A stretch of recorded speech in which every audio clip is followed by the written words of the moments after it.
to our August 2019 meeting for the Google Educators Group of Ohio. This is a monthly meeting where we take a look at everything new in G Suite from the last month. We share Googly tips and tricks and answer questions related to using Google tools in school. Howdy, my name is Eric Kurtz. I'm a tech integration specialist at the Stark Portage Area Computer Consortium, or SPARC for short. We're an information technology center serving schools up here in Northeast Ohio. However, this meeting is open to anyone in Ohio or outside of Ohio. You're all welcome to join us as long as you have an interest in using Google tools in schools.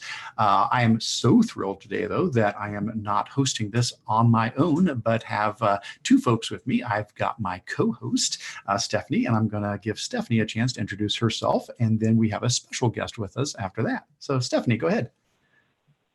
Hello, everyone. I am Stephanie Howe. I am an instructional technology coordinator for Pickerington Local School District. And we have about 11,000 students in our district. And I get to help 5th and 6th graders use instructional technology in powerful ways. And it's just the best job ever. It's crazy and it's fun.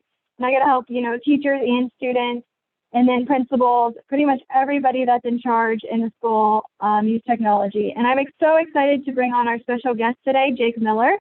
So Jake, go ahead and tell us a little bit about yourself.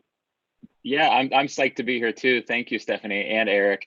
So I have long been like the people out there watching, except I was watching it late on YouTube like the next day or something like that. So I'm always on your end, and now I get to be on this end talking to you guys, which is exciting. So I am Jake Miller. I also live in Ohio, like Eric and Stephanie. I live in Kent. I'm employed by the Orange City School District up near Cleveland, but I'm taking a year off this year as I focus on speaking and doing some things relating to educational duct tape, which is a thing that I have a podcast on now, and just some other ventures that I'm working on relating to that, all relating to educational technology. And I'm excited to be here today to talk Google with you guys and also talk about spreadsheets, which is one of my nerdy loves. But before we get to that, Eric, I know you got some news to talk about. Absolutely. Well, thank you so much, Jake, for being with us today. We are thrilled to have you on this end of the GEG meeting. And again, I really want to thank Stephanie so much for helping out. Stephanie is serving as the co-leader for the GEG Ohio meetings that we're doing. And I cannot say enough wonderful things. Stephanie is a very organized person, which I am not. And I think this is going to help a lot. So I'm so glad she's got fantastic ideas and does amazing things and has her own podcast and just is awesome. So thank you so much, Stephanie, for helping me out with this. And thanks, Jake, for being here. So just a little bit of housekeeping to take care of real quick here. If you haven't yet caught this, all of the resources for today's meetings can be found in our Google Doc editable agenda, which can be found on our GEG Ohio website. And that is at bit.ly/GEG Ohio. So if you haven't made it to that site yet to get to the document, this is the time to do that. So head over to bit.ly/GEG Ohio. And when you get to the GEG Ohio website, you'll find a link there to the monthly meetings. Pull that up and you'll see today's date, August 29th, and there's the agenda link. Give that a click and that'll get you into that document. Now, I should mention real quick, there are dates for the rest of the year, but they are tentative. Please do check back on this. Things change. We all have jobs. We're all busy. We're trying to do trainings and take care of stuff. And so sometimes we have to adjust things. So before you put one of these in your calendar and forget about it, be sure you check back as you get closer to that date to see if we do have to make any updates. And of course, we will also send out those updates through other means such as, Twitter and Google Plus and our GEG Ohio listserv, which we'll talk about here as well. As far as the agenda goes, it is editable. Anybody is allowed to type in this, and we welcome you to do so. There are several sections in here. We're doing the quick little welcome right now. We'll hit some important links and some updates, but then we'll cover some upcoming events. So if there's some conferences that you know about that we do not have in this list, type them in. Please let us know if there's a training, a conference, a webinar, some sort of opportunity for people to learn. Would love to have you guys get that in the agenda here. The next section is called What's New in G Suite for Education, and that's where we'll go through all the updates. And normally it's just what's new in the last month. Well, we typically don't do GEG meetings in the summer. It's just kind of a crazy time for everybody. So technically we're going to look at June, July, and August and do a summer update. What's new from the summer? We are not going to cover every single thing in there, or this would be a marathon session. Instead, we're just going to hit a couple of the key ones that really jump out to us. But as we do, if there's something there that we skipped that you care about, let us know. And you can comment in several ways throughout this. You can type right in the document, of course, because it is editable. You can also just highlight something and hit the little comment button over on the side if you want to put in a comment over there instead. That would certainly work. And also, if you're watching the YouTube video live, if you're watching it recorded afterwards, that's awesome. But if you're watching it live, we do have the chat open and you can throw some things in the YouTube chat. There's a Q&A section. If you have a question for the group that you'd like to throw out for the group, please throw that in the Q&A section. And between everybody watching now and watching later, hopefully somebody will have an answer for you. And then lastly, we have show and tell. This is where we share what are some really cool things happening in G Suite. Maybe a new project you're doing at your school, or a new extension you've come across, or a great podcast or blog that people should be aware of. During this time, we're going to have Jake definitely doing some sharing, and then Stephanie and I will also follow up with some odds and ends, fun things from this. But I would encourage you guys, again, please add to this. If there's something you think people should be aware of, this is a great part of the document to put that in. Excellent. So that is the agenda. Other than that, I think we are ready to jump in and get going. So let's get started. We've already done the little welcome, so that's fantastic. As far as important links, the only thing I'm really going to draw attention to is the sign-in form. This is for two purposes. If you come here and click on this link for the Google User Group sign-in form, it allows us to do two things. First of all, generate a certificate of attendance for you. Folks sometimes need hours to get their license renewed, and attending professional meetings is a way to do that. So by filling this out, I can use Autocrat to generate a certificate of attendance for you for watching this meeting either live or recorded afterwards. But the other thing we do with it is it allows us to report numbers to Google. I don't send them in your name or anything like that, but I do send in quantities so they know how many people are attending the meetings or watching them after the fact, and then also whether or not it's the first time you've ever participated. That is something Google is interested in knowing. So appreciate you guys filling that form out, whether you're watching live or if you're catching this as a recording afterwards. Updates real quick. We do have two main locations you can connect with us online. We have the Google Plus community, which we've had for years and years and years and years and years and years, and it still exists. We've got about 2,000, almost 2,100 members there on the Google Plus community. So please do feel free to join that community. However, not everybody can use Google Plus anymore. Personal version for like Gmail accounts got discontinued. So you have to be using a school account now, and not every school supports Google Plus. So we don't want to leave anybody out of the discussion. So we have started last year a new email distribution group. And so this is a Google group that you can join. Here's the link you can head out to if you want to go there and then click join the group, or you can just send an email message to gegohio@googlegroups.com to subscribe as well. Send it to gegohio plus subscribe at googlegroups.com. All those directions are there in the agenda. And that group, of course, is open to anybody. So, no matter what, if you've, got a Gmail account, whether it's personal or school, you can join that group. And it's a great way to ask a question in between the meetings or to stay up to date. We'll share a lot of resources through there as well. So please do connect and share with others who you think would benefit from that as well. All right, well, I'm going to turn this over to Stephanie at this point. Our next section is upcoming events and conferences, and Stephanie's got some information on some events for you to be aware of.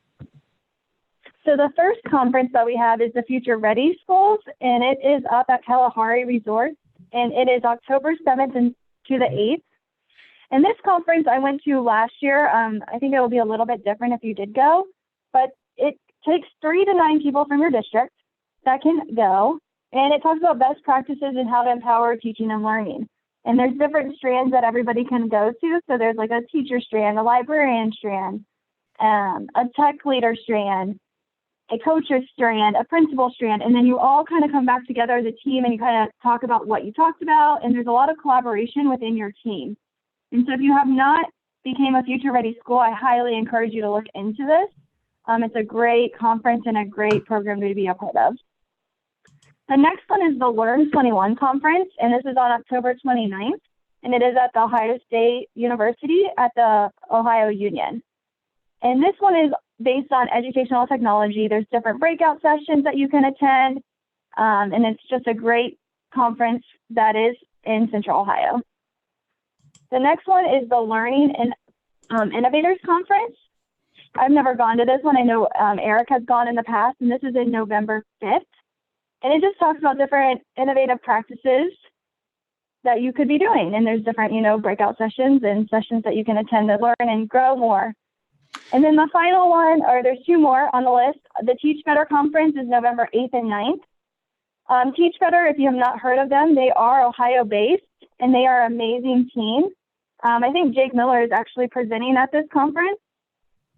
And they're all about personalized learning and focusing on that student.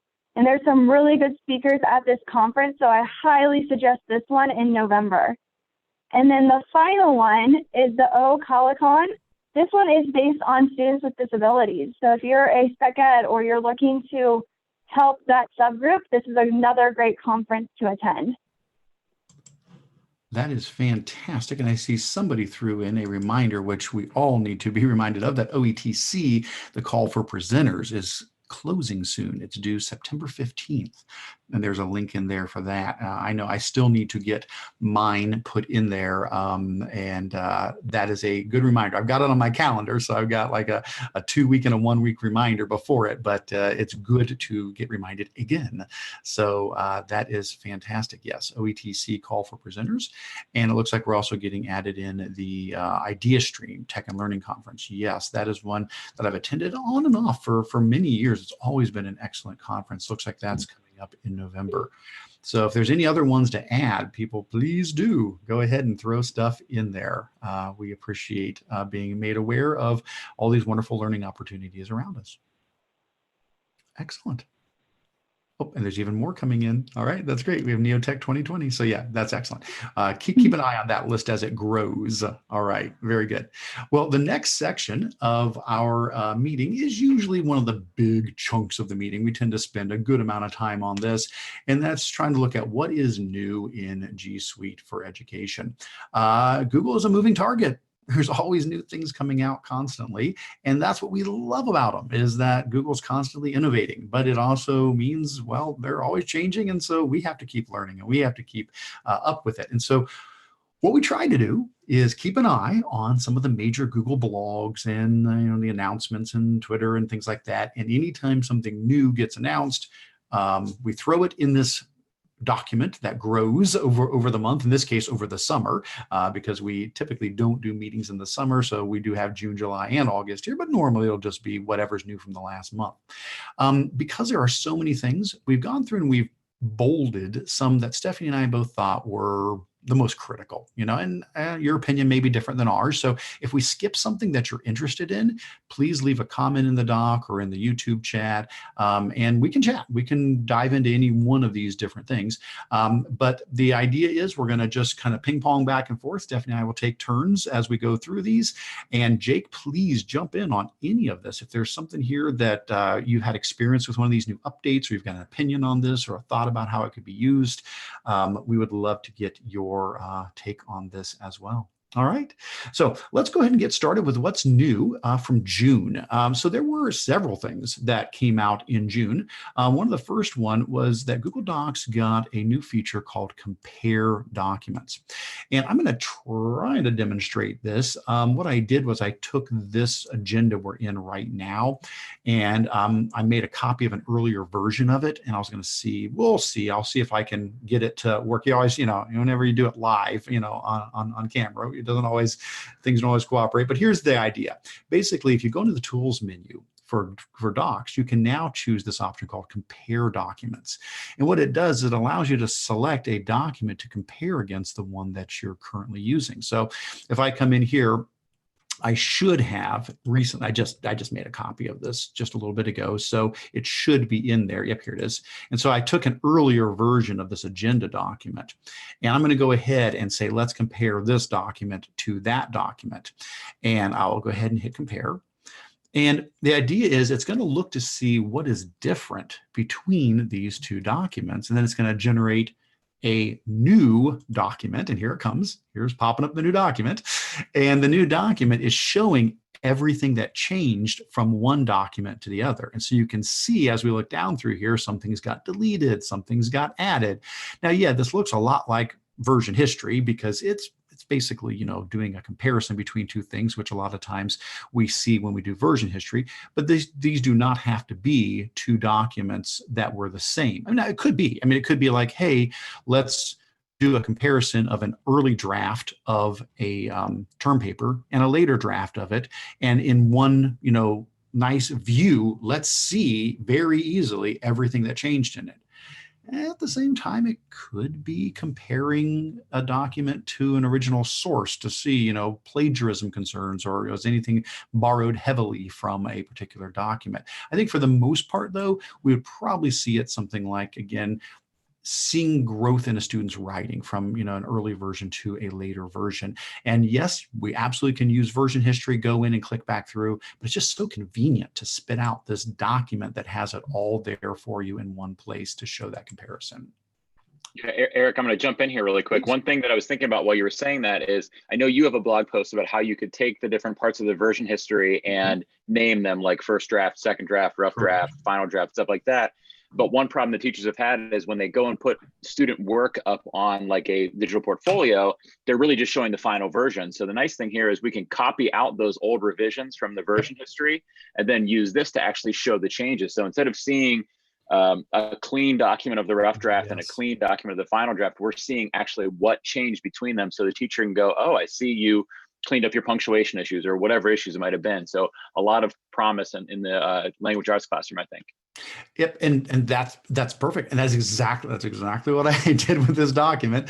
I went into File, I went into Version History, I went into See Version History, and you're right on the money, Jake. I went down, and I don't know how far back I went, but I went back, you know, a couple of weeks, and I picked an earlier version a few weeks back. And this feature about making a copy has been in here for a while, but I do see sometimes folks it has slipped below the radar and they were not aware of that not only can you go back in version history to see an earlier version, but if you click the three little dots right next to that entry in the version history, there's a make a copy option, and it will spit out a version. It'll spit out that version of the document. And so that's what I did. I went back and I found an earlier version, said make a copy, spit out the earlier version of it, and then used from the new document, I used the compare documents feature to compare the earlier spit out version to the current version. So right on the money there, Jake. That is fantastic. And I agree, looks like a great tool for looking at the improvements of writing over time.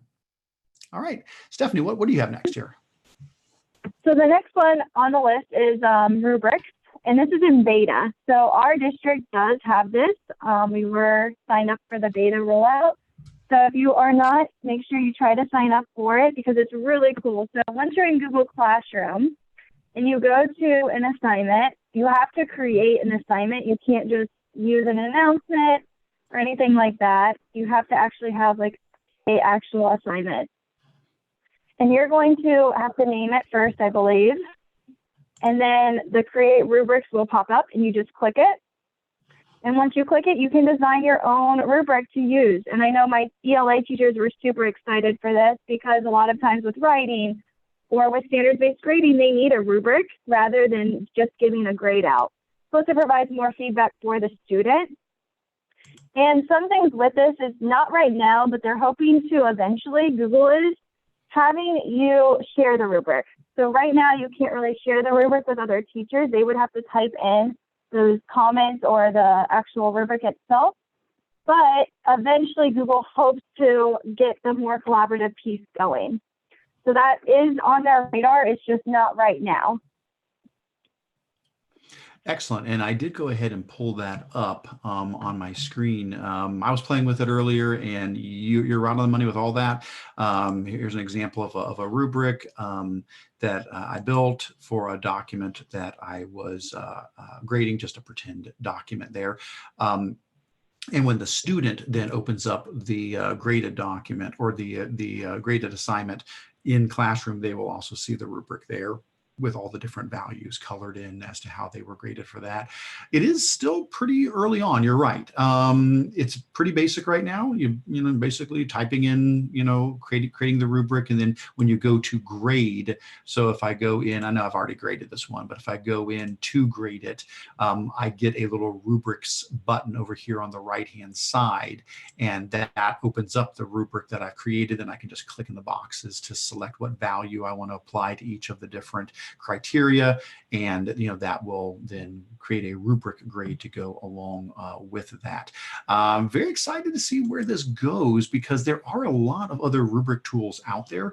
I don't know if you guys have favorites of your own. I mean, in the past, I know I've shared about things like Orange Slice, which I think is probably a little happy medium in there, where it's like it's pretty easy to create, but also has some nice features, all the way up to things as sophisticated as using Doctopus and Gubrick. You know, there's a lot of options out there. So this is definitely on the continuum, very basic right now, but maybe Google, as you said, Stephanie, will continue to develop this. All right. Any other thoughts on rubrics? No? All right. Next up, Gradebook in Classroom has come out of beta and should now be available for all users. I don't know that I had a Gradebook in that class. Let me see if I have a Gradebook in that class. Yep, there it is, grades. Not much to see here again, because this is just a pretend class. This is obviously not a real class, just a demo student in here, but you should have a grades tab now, that as you are creating assignments that are gradable, they will show up on this page where you can see all of your students and their grades for each of the assignments, and you can add grades in while you're there, which is nice. It's another way to input grades. We can do it while grading the assignment. We can do it from the assignment page, but we can also do it on the gradebook page here as well. I think, yeah, it's still the thing that I would love to see here, and I'm sure it's coming, unless you guys know something different. I would love to see the grade export feature on this page as well. Like right now, if I want to dump the grades to like a spreadsheet, I can always go into an assignment, and when I get in the assignment, I can click the little gear and I can say, let's copy all these grades to a Google Sheet. But if I'm on the grades page, it just seems like I feel like I'm missing a button. Like there should just, you know, this gear doesn't do it up there like the gear does when you're in the assignment. I just feel like there should be a simple button to just blurf export everything from this screen. But, you know, again, maybe that is to come. Anyway, yeah, I agree. That feature needs to come. Yeah. All right. Well, let's keep on going. What's up next, Steph? So what's up next is the Chrome App Hub. So this is a place for, I feel like this is very valuable for tech coaches and any instructional coaches out there. You can go to this website, and it has all these different ideas that Google innovators and Googlers have kind of combined into this place to give you different lesson ideas. And so they first, on the notes, it's kind of like a outline of what it is. But once you're at the actual site, you can just see different ideas. It's also a very nice filtering button. So I know we're all busy and we don't have time, you know, to kind of scroll and look at all these lesson ideas. And we can actually filter to what subject we're teaching, what topic we're teaching, and what are our learning goals. Also, we can kind of sort by age range to get a better down in to figure out what we actually really need to teach and what we should be using. Because I know sometimes tech can be distracting for teachers because there's so much, where this kind of helps bring it in and bring it in. And it gives you some ideas to engage students and learners, and everything is there for you. So if you explore an idea, you can then see what is inside of the App Hub. And you can see who the creator was. You can see their Google certifications, and it gives an overview, tips for success. What I really like is it focuses on the subgroups. So it talks about the English language learners, and then special accommodations, because sometimes I think when we're planning lessons, we forget these subgroups. And it really helps you just remind yourself, okay, I need to focus on that subgroup for this lesson too. And how am I going to reach them to better assist them? And then it shows you the resources that help you get started with the lesson. So I'm very excited about using this with teachers and just to gain more ideas for the classroom that I might have not thought about. That is fantastic. And that's just what's so important. There are so many folks doing so many amazing things. It's a matter of how do we connect people with the ideas? Hey, don't reinvent the wheel. Let's all be better together. And that's great that we have a hub now where so many of these great resources can be found in one place. Awesome. Thanks for covering that. Also on the notes, there's a link to the Google, isn't it like Edu and 90? Yeah. So this is, if you have not subscribed to this channel, I really highlight and suggest that you do, because it sends out, I want to say once a week, they send out a video about different ways to use Google in the classroom, and it's just a quick 90-second video. And so this video talks about the Chrome Hub store. Wonderful. So this will take people through how that works. So if you're wanting to get this information out to your staff, you just want an easy, quick, bite-sized explanation for them, send them this link, and they can watch the video and they're ready to go. Or if you want to show that during a staff meeting, it can be an awesome, quick way to get this information in front of people. And I agree, yes. I know people are saying, Eric, you're not subscribed. No, I actually am. This is a different account that I've got up right now. I am subscribed to my regular account. Yeah, I agree you should subscribe to the EDU and 90 series. Very good. All right, next up, Google launches G Suite certification for students. Now, this has been coming along for quite a while. We've been waiting to get this. And so it may not be new to you. You may have been hearing about this for a while. But basically what this is Google has put together a certification that is like a industry recognized certification. So if you think about students graduating from high school and being Microsoft certified, for example, this is an option to get Google certified. And so the test it is a proctored test. There are some guidelines for how that can be proctored to make sure that it's being done correctly. And there is a cost for it. It is a $37 cost, which is 50% off the $75 normal cost for it. So that's great. And there are a lot of resources that help support students in preparation for that. A lot of this ties nicely to applied digital skills, which I know we talk a whole lot about, and I've done a lot of trainings on that. So that is a wonderful way to get prepared for this. But then they also have an exam guide, and they've got a practice lab that's done through Quick Labs, where you can go through and try out a lot of these different skills. Now, what is being covered on this exam? A lot of it feels very much like if you were to work in a business environment. Now, I'm sure the exams changed a little bit. I took the beta for it like almost 2 years ago now when they were first developing this, and it felt very much like you're an office worker, you're a business worker, you're trying to analyze a spreadsheet to compare, sales growth and make charts and graphs and make a presentation to present to the committee.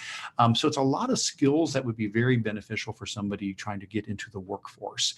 And so this is finally here after a long time of beta testing and getting that set up. If that is something you are interested in pursuing for maybe your graduating seniors as something else to have a certification as they're heading out after graduation, all that information can be found at g.co/student-cert, or follow the link in the agenda here to get to all of that. Excellent. All right, what's up next? We have Google Forms updates. So Google Forms has made a couple updates. They have lock mode for quizzes, which was in beta last year, and it's finally coming out of beta in August.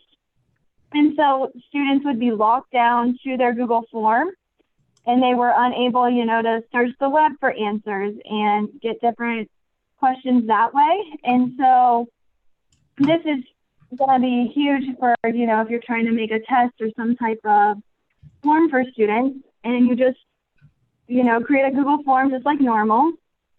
So Eric's doing that for us. And then you go to settings, quizzes, and you just turn it on to lock forms, and then you can turn it on there. And it is, again, out of beta, which is helpful. And then you're going to want to turn on lock mode.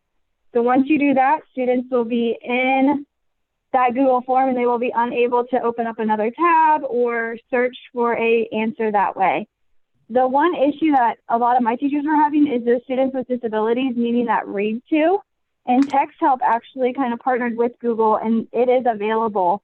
So if you do worry about that and you have Google Read and Write with Text Help, you might want to reach out to them and they can provide more insight on how to use that, or if you need to buy an account with them. So that was kind of one of our worries, but we were able to get that fixed because Text Help partnered with Google. And then they also are adding import questions from another form. So before, you had to kind of make a copy of a form, delete which questions you didn't want. That was our workaround. And now you're able to actually import questions from another form and decide which questions you want or don't want based on that form. And then they're just kind of updating their design more. Yeah, and that button is in the floating toolbar that, has the add a question or, insert an image, insert a video.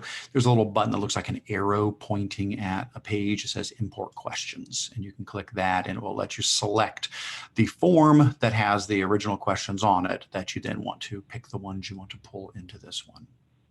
Excellent. And so for my teachers, I was telling them, create a Google form that, is going to have the name, information that you're always asking kids. And then you can always just import those questions over. So that way you're not searching for different forms. You have it all like in one spot. So create like a bank of a Google form and then use that to import questions. In the past, we had which add-on was it? I don't know if I've got them all here. Form values, I think was the one. So form values would let you have like some really common things, like if you have a list of all your student names, you could use that one. And there was also another one that did let you copy from a form, and I'm not seeing it in my list right now. But the beauty of it is we don't have to have that add-on anymore. Now we have that as just a feature in there to import the questions. Good stuff. All right. Next up, Google shutting down Hangouts on Air streaming option as of August 1st, which is why we're not using a Hangout. That's why we're in Zoom. So I probably should mention that right now if anybody's confused about how we're doing the broadcast out. So it may be a little different than we've done in the past.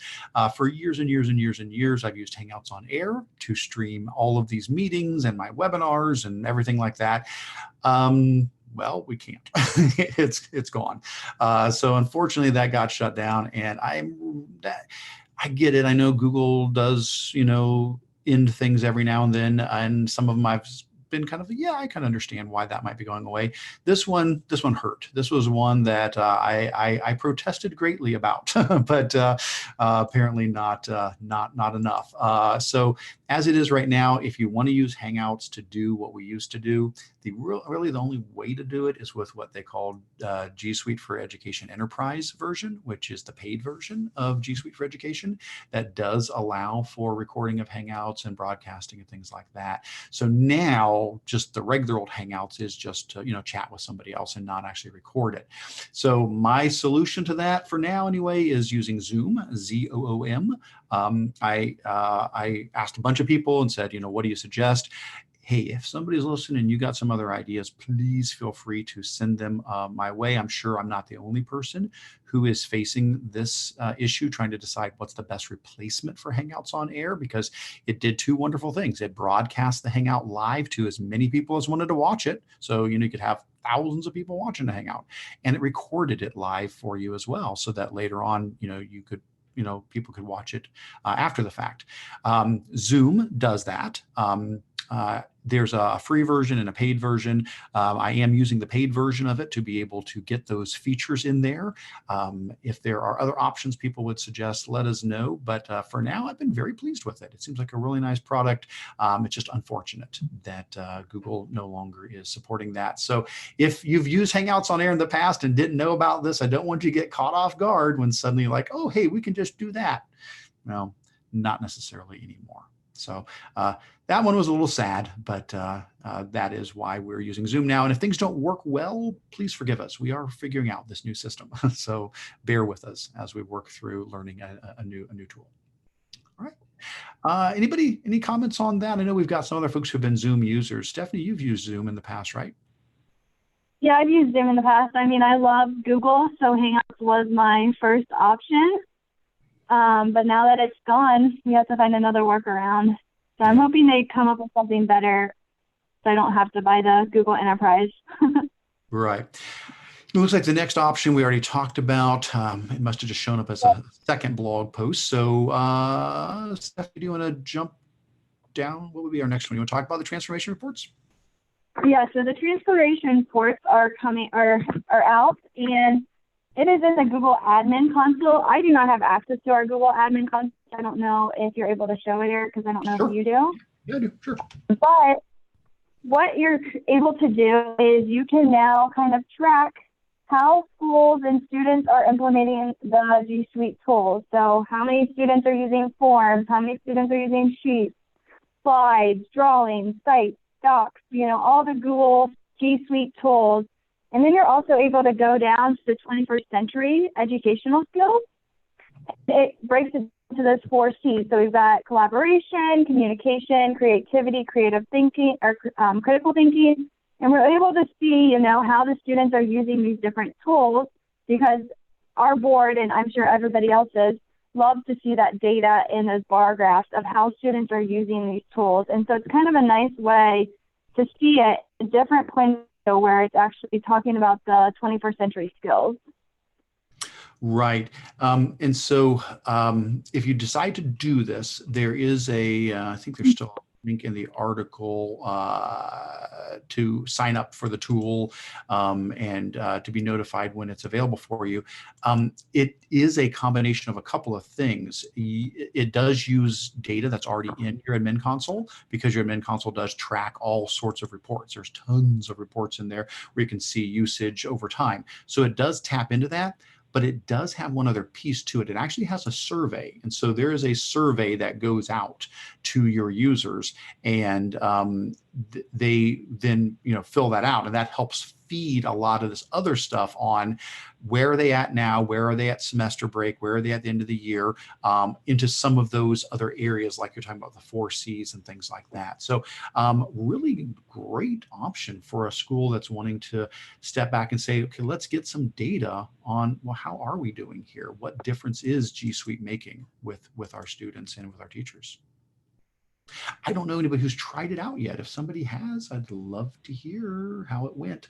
I have not done it. Again, I'm at the county office, so it's a little different. I mean, I probably could use it, but I'm not at a district level that it would be as applicable for me to run that tool. So I would love to hear a district who has tried this out and seen what sort of feedback you've gotten from it. So thank you for that, Stephanie. The next one up is the priority page in Drive is now available.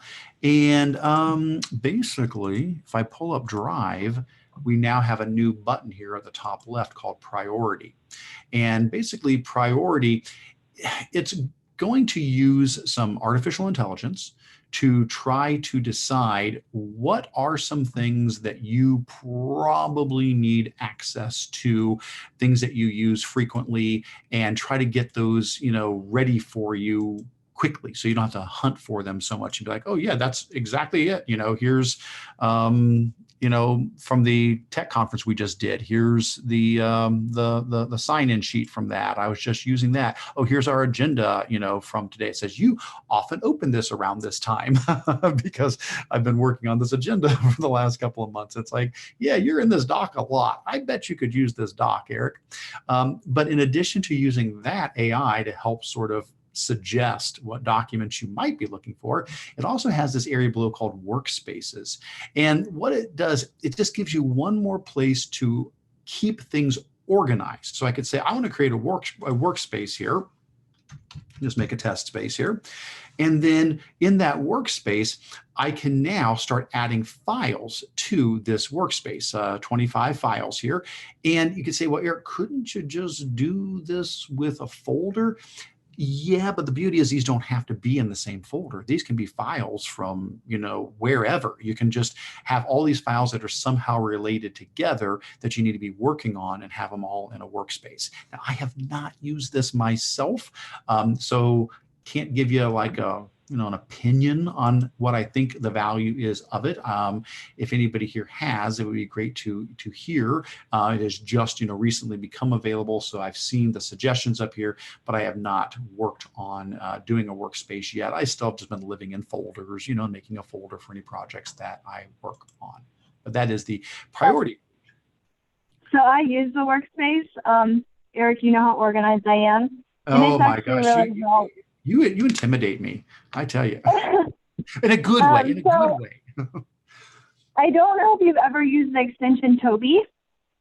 I have not. But Toby's an extension, and it takes your tabs.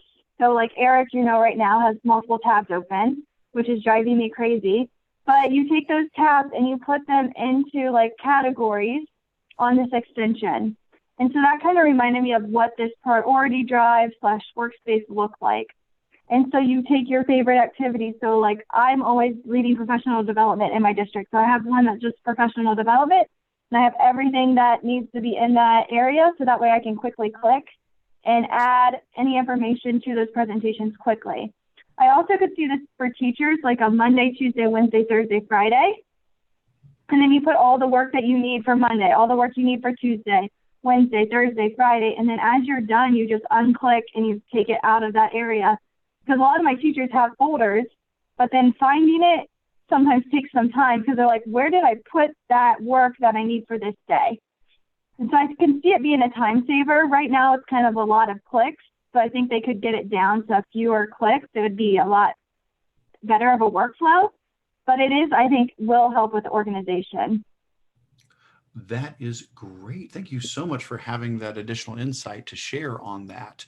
And I apologize that my tabs are making you nervous. All right. No, you're good. I apologize. I think Stephanie and I will be a good balance to each other. I could learn some organization from her. I definitely could. I don't know how I survived this long. Just by luck, I guess. But thank you so much. Tell you what, let me pause for 1 second. I saw a question in the YouTube chat that I'll go ahead and answer real quick. And then I do see a workspace question that maybe you can take, Stephanie, since you know more about that. Star had asked about the read and write extension to read questions for quizzes. And absolutely. So if you don't know much about that, if you head over to my blog at controlaltachieve.com, and if you throw in a /sped, like for special education, on the end of that, that'll take you to an accommodations page. You can also get there with 2 clicks. If you just go to Control-Alt-Achieve and hit the resources tab at the top, and then go down to accommodations, you can get there too. I've got an agenda document for a training I do on Google Tools for Struggling Students, and there's some resources in there about read and write. That would be a good place to start if you're looking for some resources on that. I've already got it installed. I just have it turned off at the moment. I'll turn read and write on here real quick. I use an extension called Extensions Manager to manage my extensions, just because you don't want to have too many running at once. This is a good example. I can come in here and click, hey, read and write, and turn it back on, and now it's alive again, and I can refresh my page and read and write. The extension is now available. So basically, if I click the little purple puzzle piece for read and write, I can close it or open it. And what it is a toolbar. And this toolbar can be used inside of Google Documents. It can be used on web pages. It can be used in Google Forms to basically read anything aloud. So for example, here is a sample Google form. It's not, it's just pretend, just like, a sample, form here. If I had this as a quiz, we'll pretend it's a quiz. I don't know that you guys will be able to hear. I don't know that my sound will come through, but if I come up here and I were to, select some text and hit play, And again, I don't know if you're hearing that. I'm not sure if my local sound is coming through, if you're just hearing my voice, but it did read that aloud to me. And so read and write will do that. It'll read the text of like a quiz. It would read the text in a Google document. If I went out to a website and I was reading, a current event, article, kids are coming here and they're reading an article and they're struggling, they could, highlight some text and click on read and write and click on the little play button, and it would read the text aloud for them. You can also go in and change the voices. There's a little drop down 3 dots button. You can go into the options and you can pick whatever voice you would like it to read in, as well as the speed you would like it to read at as well. Now, read and write is completely free for that feature. The text to speech part, there is no cost whatsoever for that. Highly recommended. I think it's one of the best set of voices, and it does a really nice job reading things aloud, not just on web pages, but in documents and in forms. Having said that, if you're a teacher, you're allowed to get the full version of read and write at no cost whatsoever. So in the agenda document that I had referenced there off of my accommodations page, my session agenda document there, I do have a link to install read and write, the extension, but then I also have a link that goes out to Text Help's website, the company that makes read and write. And they have a page on there where you can say, hey, I'm an educator, and you just fill that out, say where you work, and basically they upgrade you to the full version at no cost. So you get all of the buttons. That's why all of my buttons are filled in here, because it does more than just text to speech, but that's another training for another time. But to answer your quick question, it is a great extension, and it does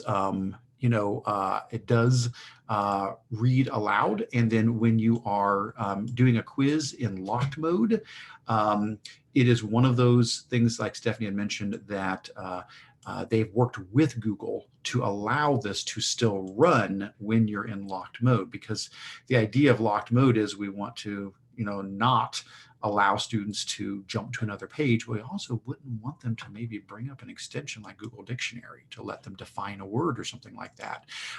Read and write, though, is one of the ones that works with locked mode. Awesome. Stephanie, I think there was a question from Dan about the workspace. Does the workspace open all the files in it at once? I don't think it does at the moment, but I would love that feature.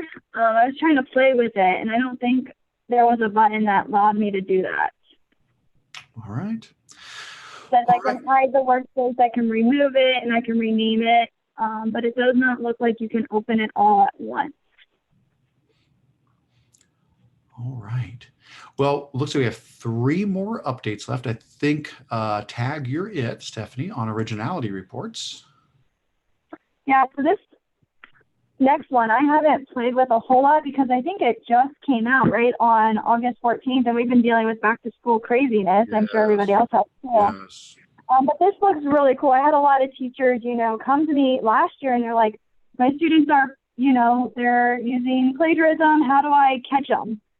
And I think this is our kind of solution. The only thing is, in beta, you will have unlimited access. So if you do sign up for the beta, you will get unlimited tries. Once it's out of beta, you're only going to get 3 documents per classroom for an entire year, I believe. Is that correct, Eric? No? Okay. You are correct, yes. So that is the downfall. So don't get too into this and then know that it's going to be only 3 next year, unless you do have Google Enterprise, then it will be the unlimited. And so what you do is you just are in Google Classroom and you create an assignment, and then you can click a button and it will allow you to check the Originality Report, and it will show you where the information is pulling from and if the student did plagiarize or not. So before this, we were using DraftBack as a workaround, and it's an extension, and teachers would watch this video, to see if students were copying and pasting information or using revision history to see if they were putting in multiple texts at once. So I can see this being a really huge hit with my ELA teachers. Absolutely. And I know Google has also marketed this as a tool for students to use as well. So yes, the teacher can come in here and they can run this to check on, potential plagiarism. But Google's also encouraging, hey, students, use this before you turn something in to make sure, have you cited things properly? You know, are there things in here that, hey, this is almost a word for word quote from this web page out there. You better check, have you properly put the quotes around it in the citation, or do you need to maybe rethink how you've used this text in there? So a student would be able to run it prior to turning things in, as well as a teacher running it after the fact. Which I like that philosophy. You know, it's not just about catching the kids, it's about, you know, helping them monitor themselves better as well. And as far as how often the students can use it, I saw Jennifer had a question about that. Yeah, it's the same thing. So if you're using the free version, like right now in beta, there's no limit. Anybody can use it as much as they want once you sign up for the beta and use it. But once the beta is over, if you're not using Enterprise, it can be used, let's put it this way, it can be used on 3 assignments per classroom. Now, I imagine you could probably run it more than once on the same assignment. It's just that you're picking 3 assignments in the year, and the teacher is going to pick those assignments. So you would say something like, yeah, per classroom per year. Yes, 3 assignments per classroom per year. So you could say, okay, we've got this big term paper. We're going to use it for that, and then pick 2 others. You know, maybe you've got a big paper each semester, then you've got some other assignment that carries a lot of weight, and you're like, okay, these are the 3. There's the ones we're going to use it on, and then the students and you could use it for those. Excellent. I wish it was free though. That's one of those that I've been keeping a cautiously optimistic but skeptical eye on G Suite Enterprise since it was announced like a year ago. How long has that been? It's been a year and a half ago. And so far, most of the stuff that's come out in the Enterprise version of G Suite, I've been like, yeah, you know, it's like really high level reporting, things dealing with security, stuff like, yeah, that's valuable. But, you know, I focus mostly on integration, you know, and so it's like, you know, well, the fact that Hangouts on Air went away and is only an Enterprise, that was the first one. And now this Originality Reports, that's another one I'd be like, why can't this just be part of regular G Suite? So yeah, we'll keep an eye on it. All right, next up, we have Google's Socratic mobile app. So this was not created by Google, but was purchased by Google and is now getting some updates through Google. So Socratic is an app that's been around for a while, and now Google's bought it and they're using AI in combination with it. Now, the new version is available on iOS right now, and not Android yet. So I have not been able to play with the new version. I've only played with the old one, but even the old one, oh my gosh, the old one was fantastic, even before it got the update. So what is Socratic? Well, basically it's to help students while they're studying to get additional information on what they're studying about. So what I mean by that is, they can literally just take their phone, take the camera on their phone and take a picture of the page of their textbook. And it will use AI to scan through the textbook page, figure out what the topics are that are being covered, and then bring up videos and websites and resources that cover that information in a different way to help them go, oh, now I understand it. It's also great for math problems. You can just point it at a math problem and it will solve the math problem for you step by step, show you how it's being solved, but then also it'll bring up videos and resources that explain how that works, how that's being done.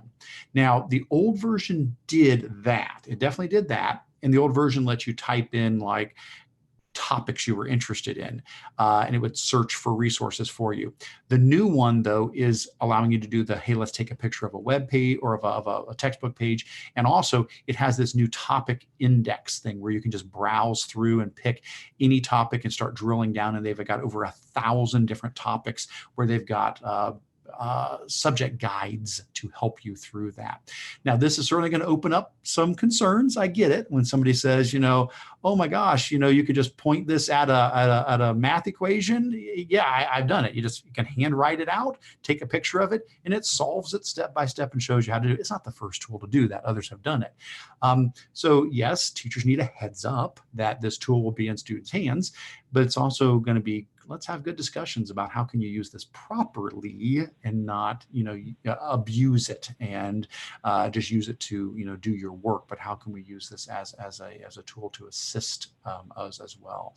So this one it's one of those kind of eye-opener ones where every now and then you get an app like that where you're like, oh my gosh, it feels sci-fi. It's like the first time you use Google Translate mobile app and you point it at a sign in a different language and it translates it into English live for you, in the sign itself. This is one of those things. If you've never done this, write out a math equation, point this app at it and watch it solve it. And it's like, that's spooky.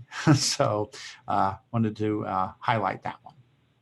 All right. Yeah, I wish I had that one when I was in school. It definitely uses, video too. It had, on one of the examples, it had like a YouTube example. And so students have now multiple ways to access how to learn that material.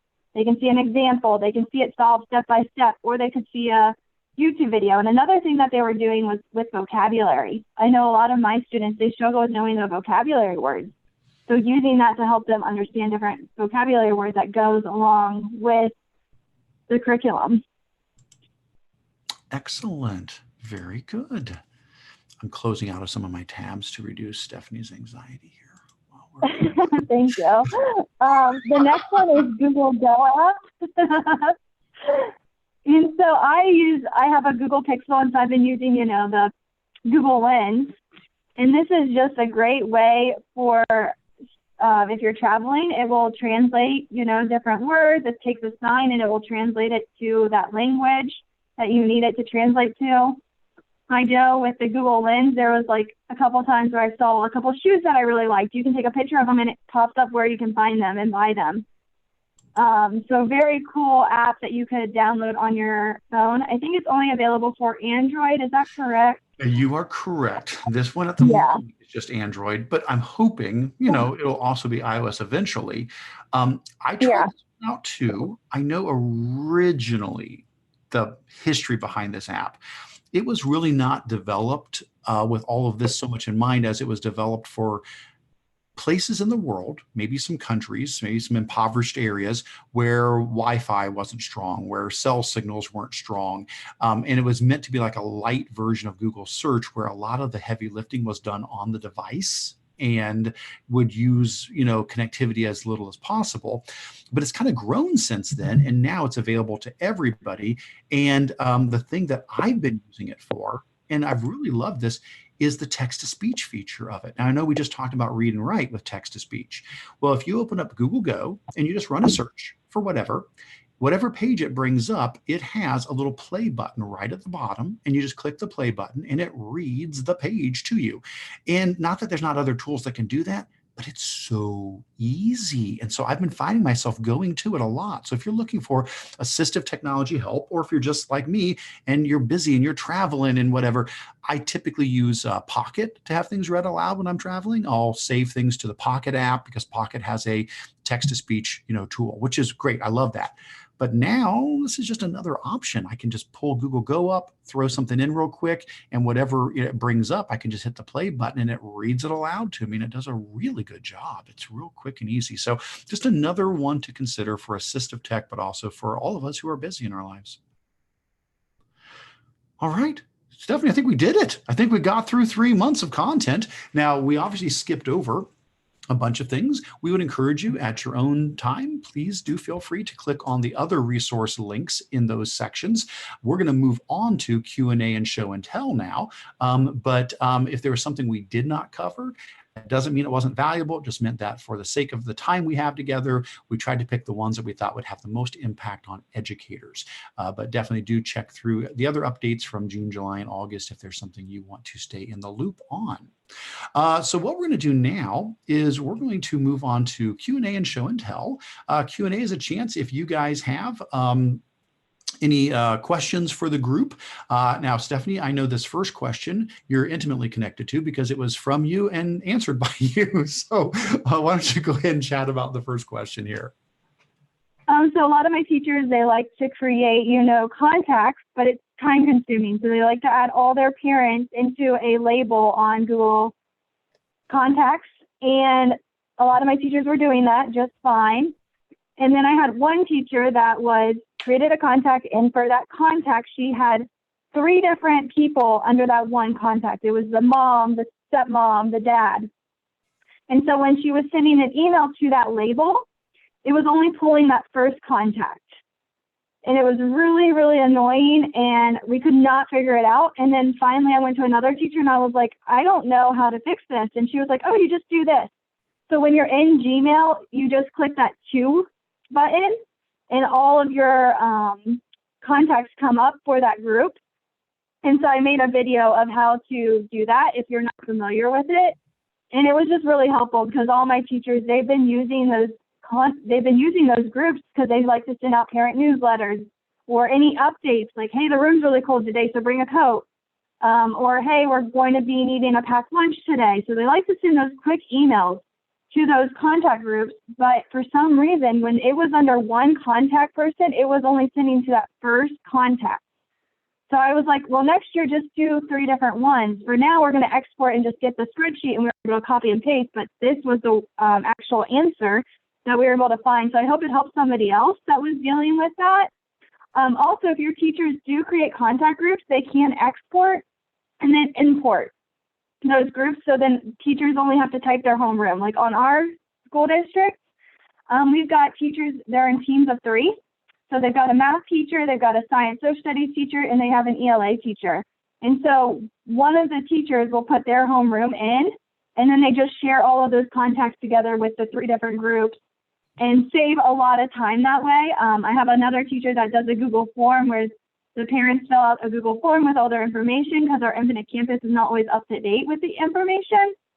And she's able to just copy and paste and make an email that way. So think about the workarounds and save time doing this. Don't make extra work on yourself. So that is the answer for what I figured out. I hope it's helpful for someone. Well, and that's probably the case. If you've struggled with it, somebody else has too as well. And it is great that you were able to follow that to its conclusion. Well, awesome. I did see a question here about, is there a registration page for the Kent Learning Innovations Conference? And it does not look like registration was open for it yet. It had a call for proposals, but when we went to the website, I did not see a registration page. So my guess is it probably is still to come. They just haven't posted the registration link yet for that. And by the way, the Kent Learning Innovations Conference, just for what it's worth, it's sort of it is new. This is a new conference, but it is a response to the change with the Neotech conference. The Neotech conference has been held at Kent for many years, not forever, but for many years. And as it grew, the Neotech conference needed a bigger venue and went to the Cleveland Convention Center. And so with a little bit of a vacancy that leaves now, Kent State wanted to help fill that with the Learning Innovations Conference. And that's the purpose behind having this conference. So it is something new for them. And so, just keep checking the site as they continue to roll that out. I do see a question here about any way to add audio to Google Slides. And I think we'll have Jake jump in here and mention something because I see he put a link in for clarification. I'm still very optimistic that everybody will have this feature here eventually. The thing was, back in, what was it, early summer, Google announced, hey, actually it was late spring, hey, we're going to add audio to Google Slides, which I mean, I do have it on most of my accounts, but not all of them. Like if I create a new slideshow and I go up to the insert menu, I have the audio feature there and I can click audio and then I can go to my drive and I can grab, an audio file from my drive, hit select and it drops it in. Then I can, play that on the slide and it's awesome. It's really, it's cool. But what ended up happening was they were having some glitches. It wasn't working for everybody. And so Google put a pause on the rollout, but the way they worded it sounded optimistic, like we're going to get this fixed, and it'll get to everybody eventually. But I know people are just like, going crazy in the meantime. Jake, what did you want to share on that? So I popped in there just a link to a GIF on my website. Of course, it's a GIF that shows how to use YouTube videos and kind of hide them in the bottom corner of the slide, or maybe just off the slide there. And you can use that to be able to see how to get some audio playing, but it only works while you're on that slide. So then you go to the next slide and then you'd have to have like a new video playing there. So it really isn't what we need. I know there was also a app out there from EdTech team at some point in time, Right. for adding audio to slides, but I can't find it in the Chrome Web Store. It looks like Well, maybe. yeah, and you're right. It opened up like a separate resource, if you had the add-on installed that would play the audio. So again, it was truly not adding audio to slides. It was adding audio to a resource that ran alongside with it. What Google is putting is, this is the right tool that Google's developing, and it works great. I mean, I've used it, but it's just on pause at the moment. Again, it's one of those things I hope continues to develop, because as much as I think it's awesome, it does require you to have previously recorded the audio, put it in your drive, and shared it. What I would love to see once they get this unpaused and start rolling it out to everybody again is to keep developing it so that you could click add audio and just get a record button right there and just, hit record and record your audio, and it saves it to your drive and shares it automatically. And, that would make it even easier. But at the moment, I know people would just be happy to have the feature at all. So, all right. All right, excellent. So we are, I think, done with the Q&A. Don't see any others there, and I'm keeping an eye on our chat on the side to see if any other Qs have popped up there that need an A, and I think we're okay. I do see there was some questions from Aaron, but it looks like Stephanie's addressing that. Awesome. So what we're going to do, and we'll swing back around to questions again.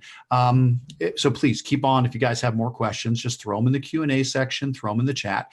The last portion of our meeting is show and tell. And basically, this is a chance to share what awesome things are you doing with G Suite? What are you doing in your schools? What's a cool extension you found? What's a neat hack you've come across? Any resource to share. And we are so thrilled to have Jake Miller with us today to share some show and tell. So we're going to start with Jake so that we don't run out of time and he gets cut short. So we're going to let Jake do his thing and share his resources. And then when Jake finishes, Stephanie and I will go through some of these other bulleted ones, which are just things that, again, caught our eye. Something over the last month or so, we're like, oh, that's kind of cool, let's throw that in there, and we'll try to share as many of these as we can in that time. But Jake, let's turn it over to you. And if you and again, I apologize, I am not a Zoom user expert yet. So if this is something, Jake, that you need to be able to share your screen, I think that would be awesome. If you want me to simply bring things up, that's great. You may have to coach me on how to get your screen showing up instead of mine. Nope. I've got a share button over here, so I think that'll work out fine. Why don't you do that, and let's see if it works. Okay. Let's see. You can. Oh, it says you cannot start screen share while the other participant is sharing. Okay. So I'm gonna. So that sounds like I will stop sharing my screen. All right. So I'm going to come up here and I'm going to stop sharing my screen. All right. And now let's see. And now it says, what screen, which of the 20 screens that you have open right now, Jake, would you like to share? So now I find the one I want to share. Okay, here we go. That's my face there, I bet. Okay, now do you have my screen there with the Google Doc open? I do see that, and I'm going to refresh the live stream to make sure it looks like it. Actually, yes. You got a spreadsheet there now? I do. You look good. Okay. I think it's working. Perfect. Okay, so a little bit of kind of like background to this, what I want to talk about here. One is my passion really is to talk about ed tech for teaching and learning. And that's what I do through Educational Duct Tape on the podcast. And last night we had our first Twitter chat, which was just It was intense. It was a lot of people in there talking, but my hobby, so that's my passion, is talking about how to change the learning experience for kids. But my hobby is just really geeking out about spreadsheets. And so when I get a chance to present somewhere, I'll do a session on educational duct tape, which is kind of getting everybody, in the right mindset for integrating technology. And then I kind of do a geek out session for the people who have some basic understanding of Google Sheets and are kind of ready to ramp it up and use some more formulas. And what I call that session is MVFs, most valuable formulas. So I'm going to do just a couple things from out of that session. So I'm like an hour session, do a couple things that people tend to be like, whoa, I didn't know you could do that. Some things that are just general parts of my workflow that I think can help people. But I also do a project now called GIF a day, where I take different GIFs, different tips. Currently it's about Google Sheets, and send one out an email per day. So there's a link there in the notes if you're interested in signing up for one of the future iterations of it. But a few of the things I'm going to show you here actually are part of GIF a day, but I'm just going to show you kind of some previews here. So the first thing, I've got this Google Sheet here. I will share the link to this after I'm done going through it all, so that you guys could go back and look over the stuff if you want to. I didn't want to share it now and have you, I don't know, risk the file slowing down or something like that while I was presenting on it. So the first thing I'll show in here is just how to do basic formulas in Google Sheets. So up here, I've got the numbers 1, 2, 3 up here. And if I want to do, let's say I want to do like, I don't know, add 5 to that and multiply it by 2. So I could, a formula always starts with the equal sign. To put in a cell reference, you just click on the cell, okay? Or you could type in A1 for this one in particular. And then if I want to add 5 and multiply 2, well, that's not an X, it's an asterisk, multiply 2, I can just type it in like that.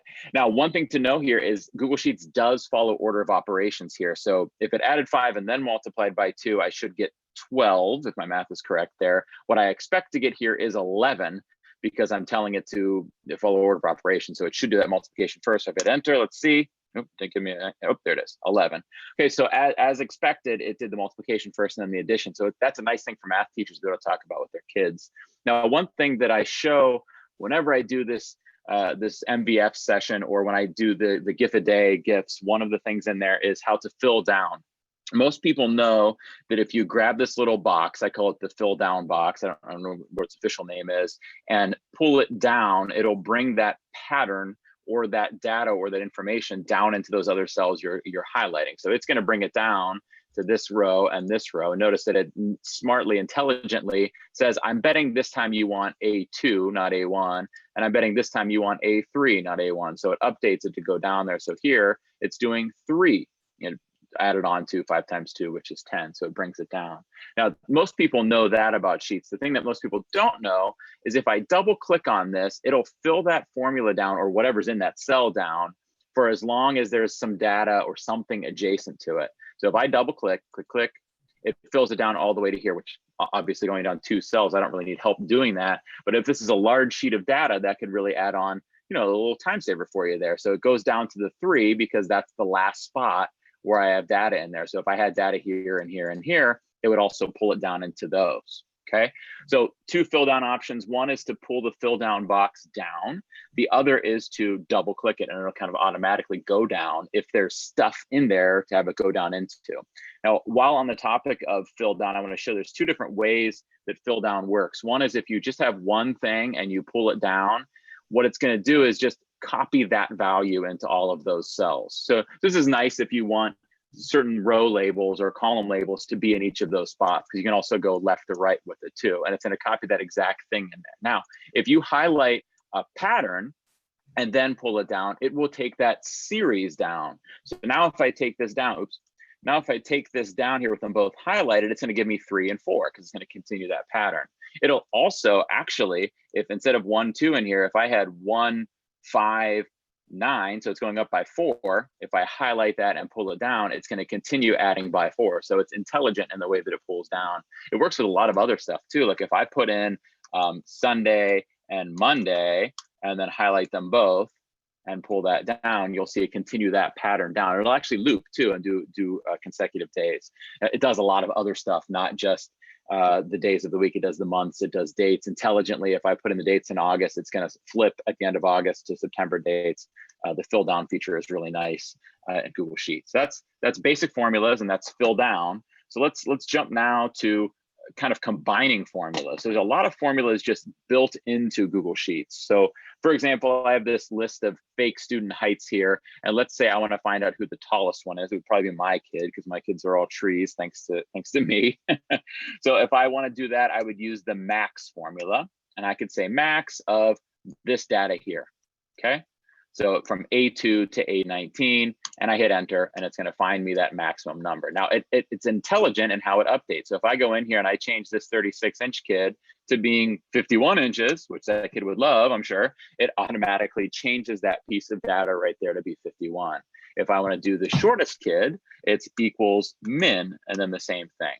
Now, one formula that we use in math classes that is not in Google Sheets, it's something in like middle school math in Ohio at least, is finding the range, so the distance from that shortest to that tallest, okay? That doesn't exist. There's not an equals range formula, which is easy to tell because when you start typing it in, it doesn't predict it, which when I start typing in max, there it is right there. But if I start typing in range, nothing comes up. So one thing people often don't realize is that you can actually combine formulas. So I could type in equals. One option here is I could just click this cell and subtract from it that cell, and that will give me the range since I happen to have them here. Or I can actually put those actual formulas in. So I could do equals max of, it was A2 to A19 minus min of A2 to A19, okay? Hit enter, and it's going to do that math for me and subtract 51 minus 36. And again, it'll automatically update. So now if I change this kid who's 51 inches to 54 inches, we see all of that data is updating there, okay? Now, what if I want to keep adding heights to this list? So if I come down here and I add like Manute Bowl to this list, and he's 70, I don't even know, 84 inches tall, he's not going to show up as being the tallest student because it's set to only go down to row 19, A19, and I had put that into A20. So I'm not going to get that piece of data into that formula. So one little shortcut to do that is if you take out this number and make it be A2 to A, that means go from A2 all the way down to the bottom of column A. Now that only works if you don't have other data getting in the way in column A. But now if I do that and zoom back out here, you see it's found Manute as the height right there. And so if I can do the same thing to here, take out the 19 to here, take out the 19 and take out the 19. And now if I continue adding students to this list, it'll continue showing them in there. So that is a little trick to get a whole column of data in there. And that is, don't have a certain cell to end the range with, end it with just the column name, and it'll go down through that whole thing. Okay, so that's combining some formulas together and selecting an entire column of data to use in a formula. Now, the next thing I want to show you is the dollar sign. This is, oops, as I opened the wrong spreadsheet tool there on accident. That's not the one I want. Next is the dollar sign tool. Now, this is something that people don't realize is here, and they often get caught by this mistake here, this issue. So let's say I have these example meal prices, and I want to make a spreadsheet of how much I should pay, including the tip. Well, that's relatively easy. I could do equals the meal price times, so an asterisk, I'm sorry, equals the meal price plus, and I add it on to itself, times 18%, and it will intelligently use the 18% and multiply correctly. Now, if I'd enter, there we go, $12. That's 18% of 10 added on to 10, and that gives me that exact price that I need there. Now, that works wonderful, but if I then fill that down, think about what you expect to get down here, right? We expect this to be something like 17 or 18, and this to be something around 20. By the way, I think it's not showing decimal points here. Let me increase the number of decimals it's showing. There we go. That's a more accurate number there. So anyhow, we expect this to be somewhere around 17, and watch what happens when I pull it down. 192, that's going to be the kid's best tip ever at that restaurant. That doesn't make sense. So what's going wrong there? Watch, if I pull this down the whole way, just double click, I got to pay this waiter $96,525. Oh my gosh. Well, what's happening here is Google thinks it's helping us out by changing these cell references for us to give us the cell that it thinks that I'm talking about. So look back to the first one. I was doing B3, that's this, plus B3, that's itself, times C2, so times the tip amount. So when I go down, it's going to change the B3s to B4s, because that's $15, that's what we want, but it's going to change the C2, that's the 18%, to 1180. So what it's actually doing, as I look at this, and you see it highlight the cells for me, is it's taking $15 and then adding to that $15 times $11.80, which is going to give me a huge tip.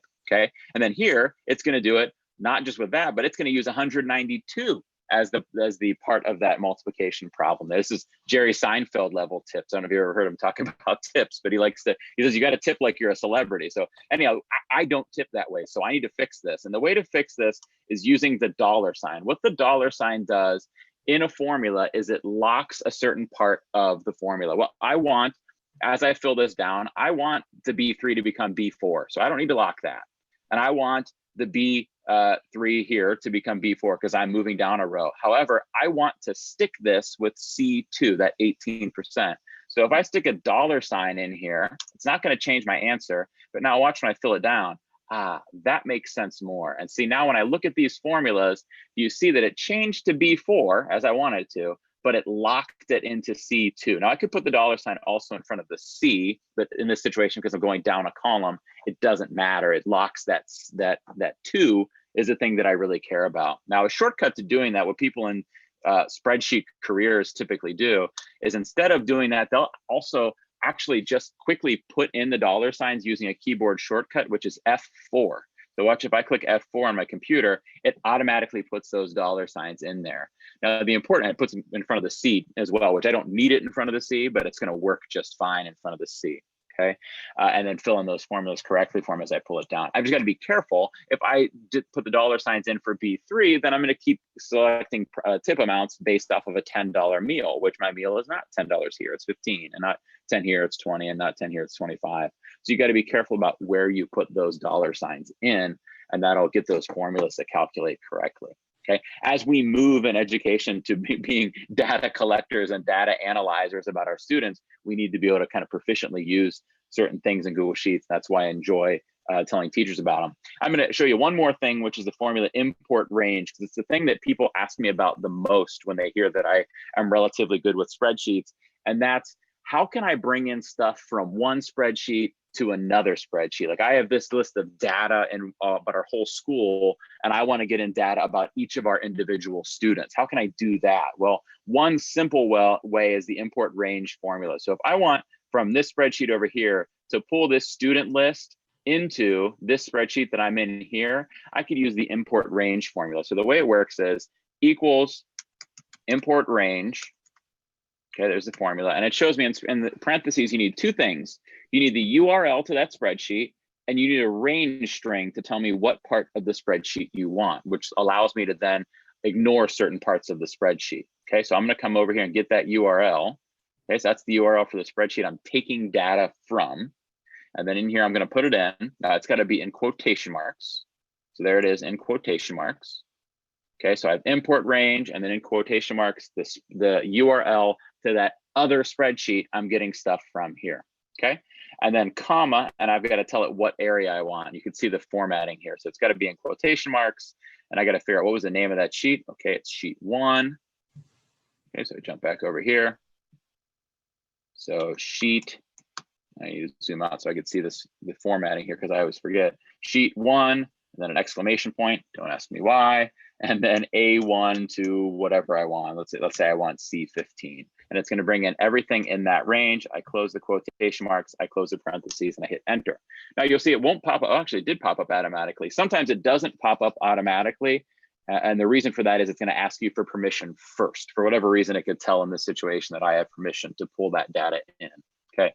Now, so it's taking the data that's in this first tab here. Okay, right here, and pulling it into this tab here. Now notice I can't make changes here. If I delete, it won't let me. It won't let me affect it here because this is just the place where it's showing up.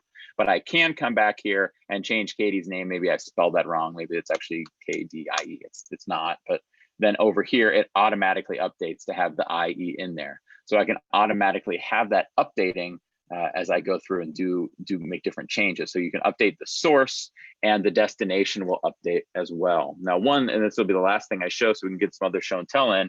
One area that is super useful in is doing VLOOKUPs. VLOOKUPs are probably one of the most powerful and coolest formulas you could use in Google Sheets. It could take data from this set of information, let's make it a little bigger so it's easier for you to see, and pull it to different places. Okay, so let's say over here in this I don't want to listen to music right now. Let's say over here in this VLOOKUP tab, I have a list of students who have detentions coming up. Okay, probably not surprised by which students are in that list there. And I need to notify their homeroom teacher. Now maybe I don't know all of the homeroom teachers, but I know that over here in this tab, I have a list of all of the students and who their homeroom teacher is. So I could use VLOOKUP to find that for me. So I use equals VLOOKUP. Okay, that means vertical lookup. There's also HLOOKUP, which looks up data that's arranged horizontally. Okay, but vertically is just, this is the way we typically organize our data. So I use VLOOKUP, and it says search key. In other words, what are you looking for? Okay, I'm looking for Jeff Spicoli, so A2. Okay, and then comma, what range do you want to look in for this? So I'm just going to jump over to here, and I'm going to say I'm looking in this range right here, A to C. It tells me import range A to C. Okay, and then which location in that range am I looking for the match? So is it in the first column, the second column, or the third column? Well, the name will show up in the first column, so 1. Okay, and then is this data sorted in alphabetical order, true or false? And here it's not. So I'm gonna put in false. And then when I come back over here, I'm gonna come back so you can see it happen. When I come back over here and hit enter, oh, no, so I'm sorry, I messed up there. It's saying Jeff Spicoli. The reason is I made a little mistake here. This is the number, the index number of the answer that I want. So here, the student name is in first column, the ID number is in the second column. I want the homeroom teacher, which is in the third column. So now I could put in a 3 here, and it's going to tell me Mr. Hand is his homeroom teacher. Okay, and he does not appreciate when Jeff orders pizza at a homeroom. If I pull this down, we'll see that it'll do this for each of these now. So I know now that Zach's teacher is Miss Bliss. Here's Jeff, his homeroom teacher is still Mr. Hand. Ferris Bueller's teacher is still Ben Stein, and Katie's teacher is still Miss Norberry. Now, if I put in somebody else here, so let's say I put in Potter, Harry, and I pull this formula down one more notch, we're going to find that Miss McGonigal is his homeroom teacher. So it's automatically jumping back to that sheet and looking at that piece of information. Now, it only works if these two different pieces of information are within the same spreadsheet, just on different tabs or on the same tab. And that's why I needed the import range to pull it in, okay? And that does that really handy for me. We want to actually do a bonus for you guys here too, and that is filter view. So we all probably know how to filter. Let's say I turn on filtering right here and say, I only want to see the filters from August 30th.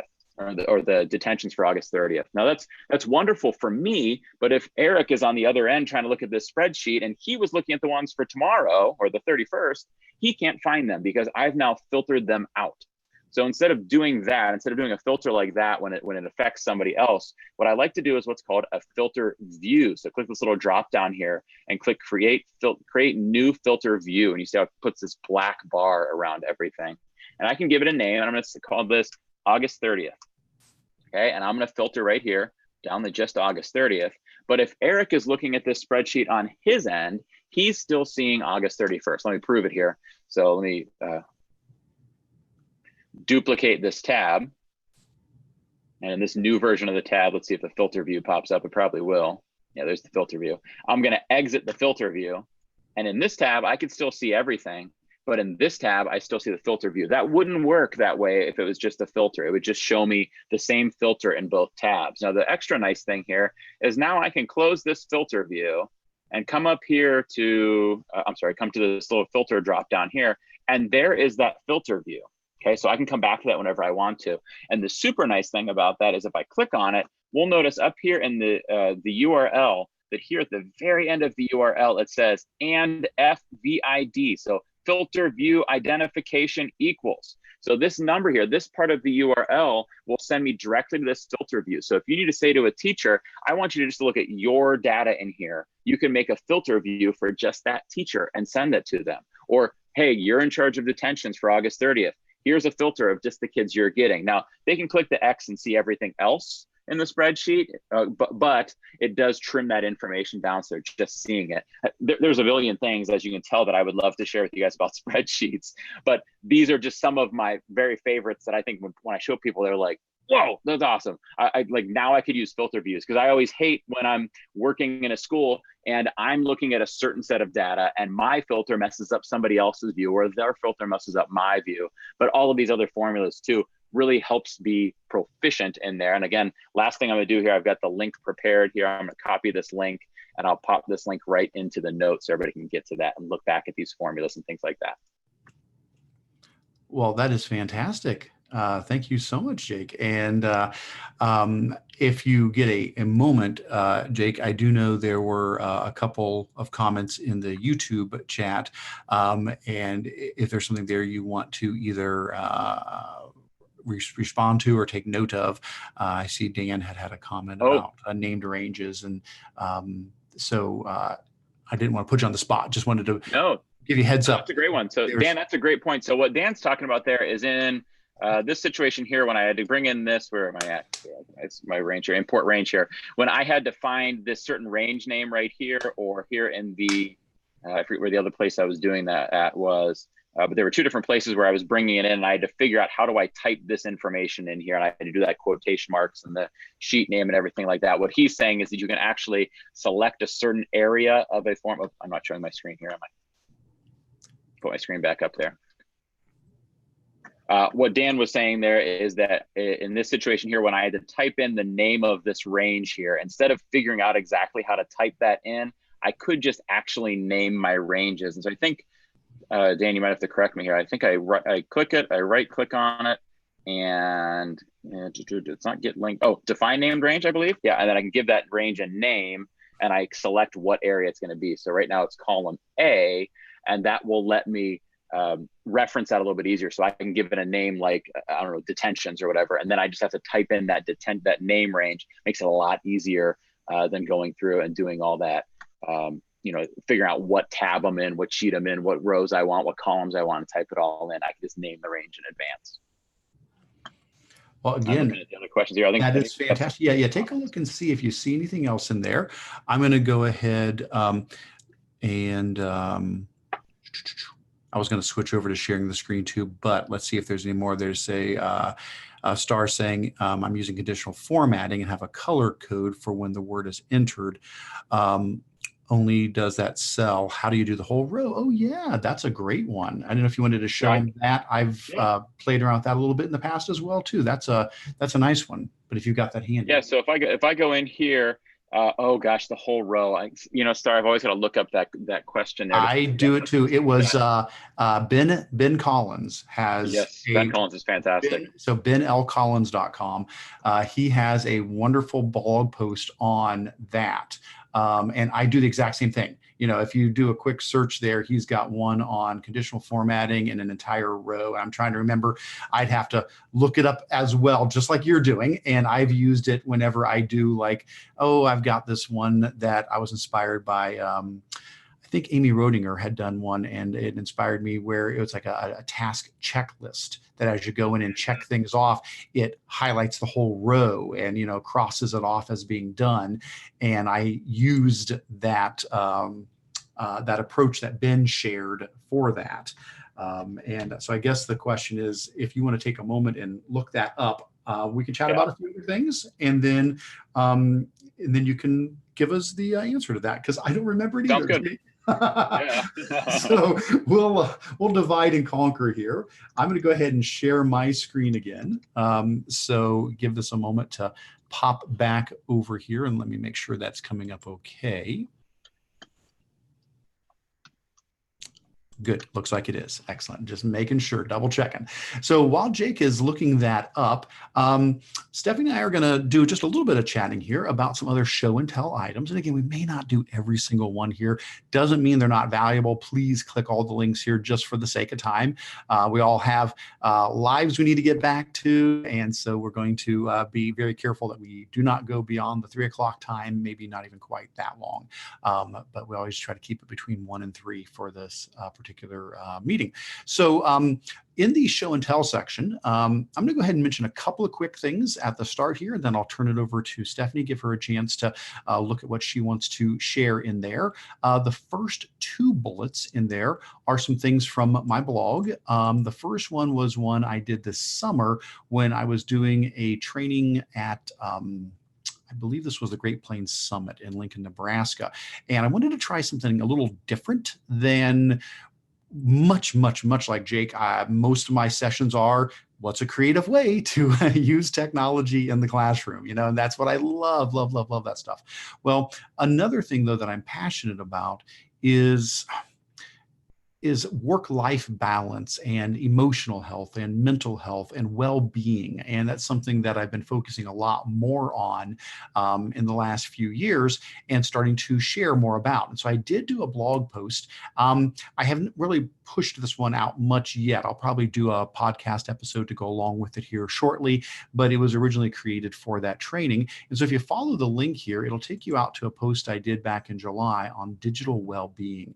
And what I focused on were tools, mostly Google-friendly tools, googly related tools, but not just Google. I mean, it's beyond just that. I mean, it does go outside of that, but tools to help balance that, technology and life. That, let's face it, guys, there is no end to Facebook. You can scroll forever. There's always another tweet. There's always another email. There's always another podcast. It can consume our lives, and it's good stuff. Don't get me wrong. This is good stuff that we're spending our time on, but we have to have that balance. We have to find that in our life. And so this particular blog post, it was basically me trying to just pull together resources to help do two things: reduce potential negatives of technology and increase potential benefits of technology. And so please, I'll just run through it real fast. Please look through it at your own if you are interested in this, but it includes things like monitoring your usage. Just, do you know how much you use technology every day, and how you could either use Android's digital well-being app to do that, or you could use Action Dash, which is the one I use at the moment, which tells me how much I use each of my apps and how much each day, or the iOS Screen Time app, or even YouTube in its app has a timed watched section. Another thing, it would be notifications. Turning them off or limiting what notifications you get, moving from FOMO, the fear of missing out, to JOMO, the joy of missing out, and being plugged into what's right around us and the people that we're connected with in our life. And so there's some information on Android, iOS, and Gmail, how you can either reduce or limit or control your notifications. Next, some online training resources out there to help you think about digital well-being. Google has a website at wellbeing.google, which goes into great depth about lots of different things to consider. It's got some good videos about digital well-being. Applied Digital Skills has a unit on building digital healthy habits, and Google's Digital Garage website has an introduction to well-being, a video course you can take there as well. On the other flip side, from reducing the possible negatives to increasing the positives of technology to improve your well-being, there's things like the breathing exercises by Google search. Just search for breathing exercise, and you get a 1-minute activity that will take you through some breathing cycles and help you relax. There's some wonderful ambient audio sites, and some of these are also Chrome extensions that you can use to create sounds of rain or a fire at a campfire or things like that that can help create a relaxing environment for you. I do have a blog post that I've linked in here that I did a while back on passwords and positive self-talk. The elevator pitch for this is, hey, you got to type in your password every day, right? Probably multiple times a day. You want it to be secure, right? Probably should have a big, lengthy password. How about picking something that is actually a positive self-talk message? Make your password be something that is edifying to you, that is something you need to work on in your life, or remind yourself of something valuable. And you'll find out for the next 3 months as you type in that password each day. My work has us change our password every 3 months. You're sending a message to yourself to remind yourself each morning of something important, and that's a good use. Lastly, there's an extension called Tune from Google. Tune allows you to filter out toxic comments online, and Google Fit. Of course, there's many different fitness apps out there, but again, being kind of googly here, great way to motivate yourself to get moving and promote health, not just in your body, but also that translates to health in your emotions and your mind. And then lastly, a great collection of mindfulness resources. When I was at the NeoNet conferences last year, Angela and Annette shared a wonderful session on mindfulness resources, and I did link in a Wakelet link that they have here that goes out to a whole bunch of those. So I wanted to get that on people's radar as something to be aware of. The next thing was an oldie but a goodie, and this was something I shared last year since it's start of the year. If you want to get to know your students a little bit better, and that was always, what I got to work on as a teacher. Okay, I remember taking pictures of my students with an old 110 camera, and developing the film, and then trying to learn all my students' faces and names. I went ahead and created a template in Google Slides where basically what you would do is you would share this out with your students, and each student would be able to go in and replace this placeholder with a picture of themselves, either using the webcam or a picture they've uploaded, and then a spot to put in their name and to talk about them. And so basically this would be a great way for all of the students to get to know each other, because everybody would have access to that spreadsheet. But then you could use this also to click through and practice your students' names. I've got it set up with animations so the student's face comes in first and then their information. So you could use this to quiz yourself, and you could even use the Slides Toolbox add-on to randomize the slideshow if you want to mix them up as you test yourself on learning your students' names. So anyway, those were two from the blog that I wanted to put out there. Stephanie, if you've got some things queued up that you'd like to talk about, why don't you go ahead as well? Yeah, so I'm going to go kind of just quickly over the ones that I wanted to highlight. And then if you need more resource, feel free to reach out to me, and I will gladly help you with what the resource is and help you try to use it in your classroom. But the first one I really love is turning your favorite book into a Netflix series. I thought this was a great idea. A lot of our teachers try to, encourage reading. And this, I think, is a fun way for students to do that. So they take a book that they've been reading and they create a Netflix series about it using Google Slides. And I just thought it was really fun, and it could engage students into a project, and they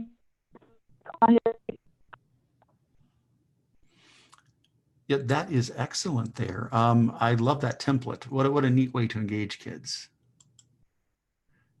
And I think we may have lost your audio there, Stephanie.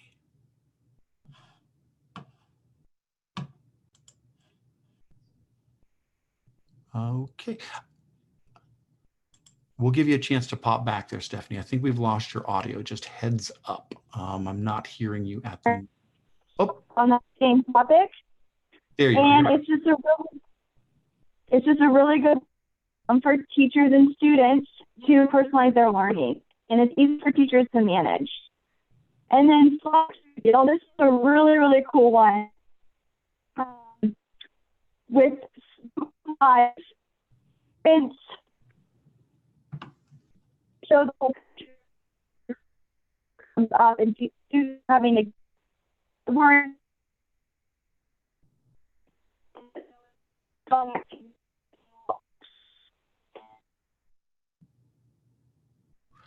August, so if you like in, the next one is coming out in September. August was relationship strategies.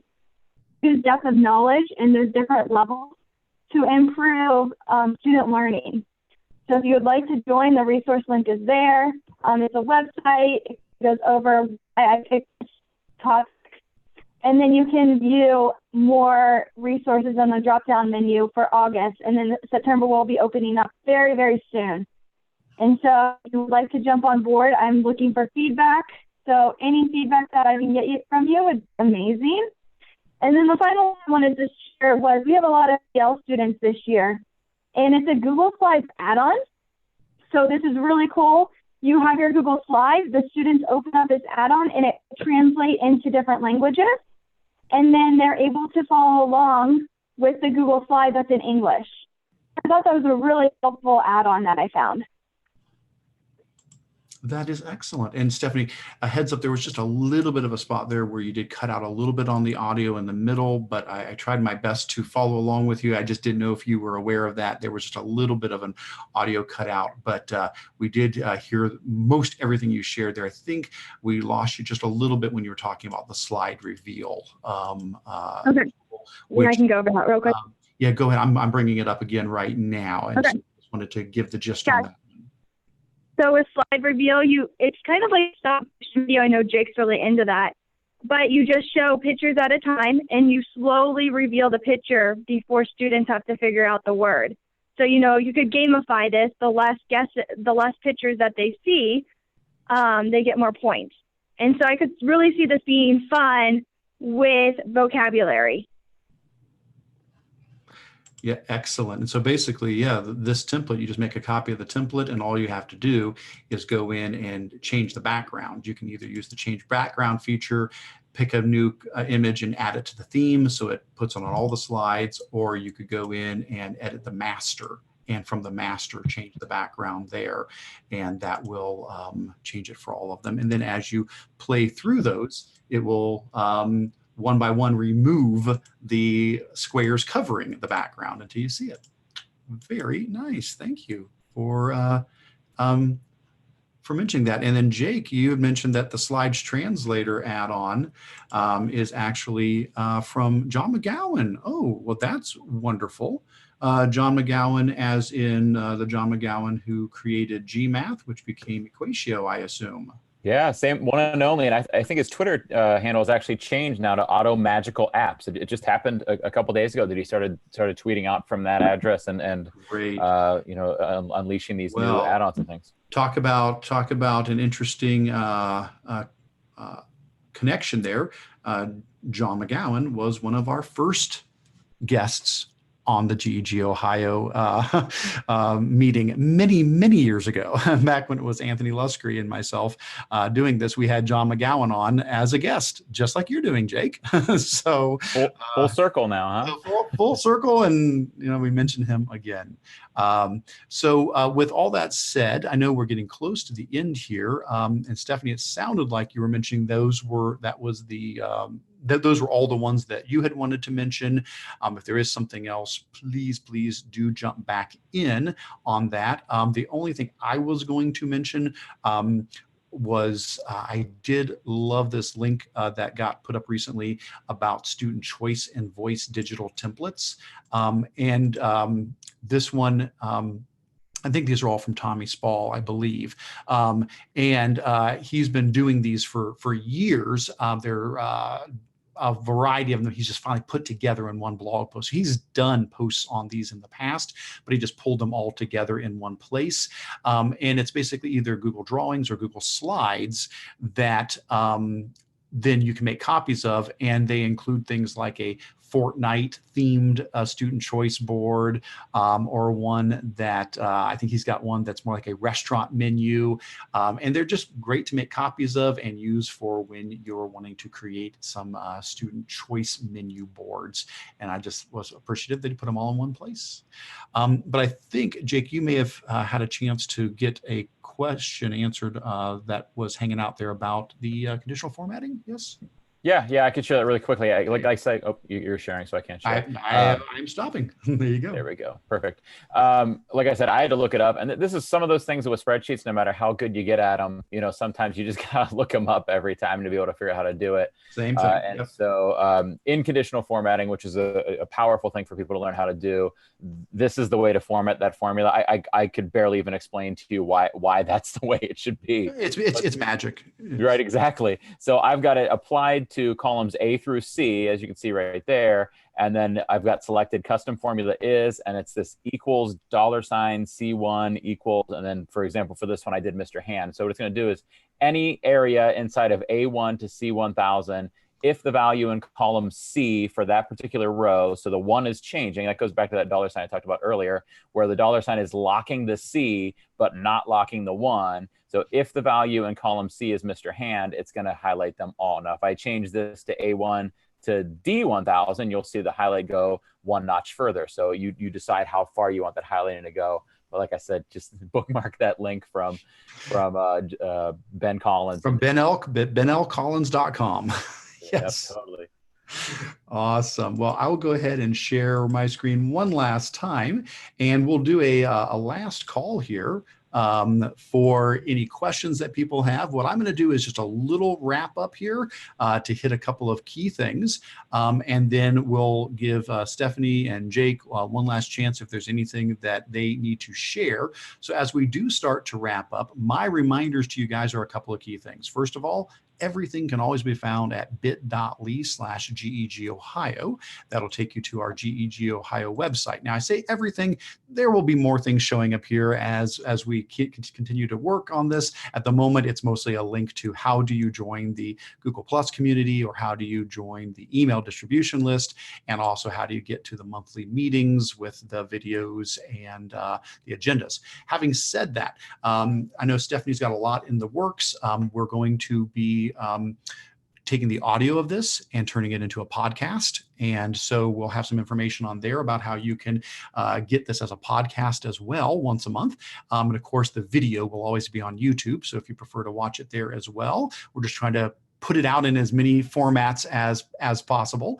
And I know, Stephanie's working on some other things too, including some social media things connected to GEG Ohio. That all can be found as we develop those things at bit.ly/GEG Ohio. I do want to remind you again, in case you joined us late, that we do ask, if you don't mind, to please sign in for each of the meetings. Under important links in the agenda, there is a very short Google form to sign in. It allows us to send you a certificate of attendance for participating in the meeting, and allows us to send numbers to Google to let them know how many people have attended, because they do want to monitor that. Other than that, please feel free to continue to contribute to this document. I will shortly after the meeting switch it from edit rights to comment only. So don't be surprised when that does change, but we kind of lock it down a little bit in that sense. But you can always leave comments and suggestions on it afterwards. And then we will shortly have the new document starting to be created for our next meeting, which tentatively is September 26th. And I always say that to say, please do check, because it may not be September 26th. And we'll let you know if we do have to change any of these. But those are the dates we've picked and we're going to shoot for, and we'll let you know if we have to bump those around. Sometimes we do a morning instead of an afternoon if need be, or we bump the date around just a little bit. But other than that, I want to thank everybody so very much for being here today. A big thanks to Jake. His links are down in the show and tell section. I cannot thank Stephanie enough for helping me with this. I'm so happy to not be doing this solo anymore, and really appreciate her with us. So Jake, Stephanie, anything you guys have to add as we start to wrap up?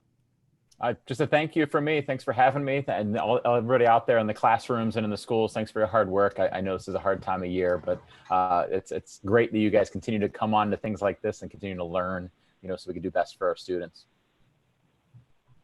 Thank you, Jake. Yeah, thank you so much, Jake and Eric. This was a blast. I've really loved diving in. And that podcast is available now. It's on Anchor. So for anybody that wants to go ahead and add it to your podcast listening and subscribe, feel free. We will try to get the audio file up as soon as we can. Fantastic. Well, guys, until next time, thank you so much for being here, and please stay connected through all of the different forums we have, whether it's the Google Plus community or the email distribution list, and connect with us all on Twitter as well. And until next time, have a wonderful month, a great start back to the school year, and we will see you all next time. Take care.